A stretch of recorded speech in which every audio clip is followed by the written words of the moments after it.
Gizartea polarizatzen ari da. Gehiengoa geroz eta pobreagoaren bitartean, gutxi batzuen eskuetan kontzentratzen ari da aberastasuna. Ezkerreko politikari profesionalek, gehien duenak gehien ordaintzaren lemapean, enpresarien logikari erantzuten diote. Hauek irabaziak izaten jarraitzea ahalbidetu. Enpresarien irabazietan jarri behar dugu jopuntua.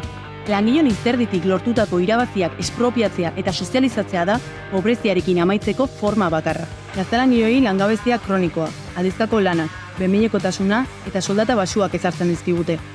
Askorentzat, egoera gogortzen eta estutzen ari da.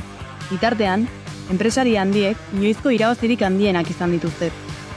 Gizarte kapitalistak eta berau kudeatzen duten politikariek ezintasunean oinarritutako bizi ereduak kondenatzen dituzte. Bizi bitartekoak eskuratzea ere geroz eta zailagoa da.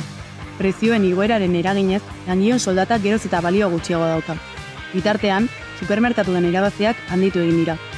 Eroskik, aurreko urtetik, 170an handitu ditu bere irabaziak. Gazteok ezin gara emantzipatu.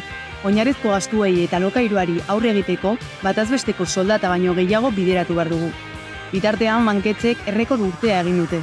Espainiako bankuek 26.000 milioi euroko irabaziak akumulatu dituzte 2023an. Bide horretan, enpresari handiei eta bankariei aurre egin eta ezarri diguten pobrezia eta askatasunak gainditzeko antolatu eta borrokatu behar dugu.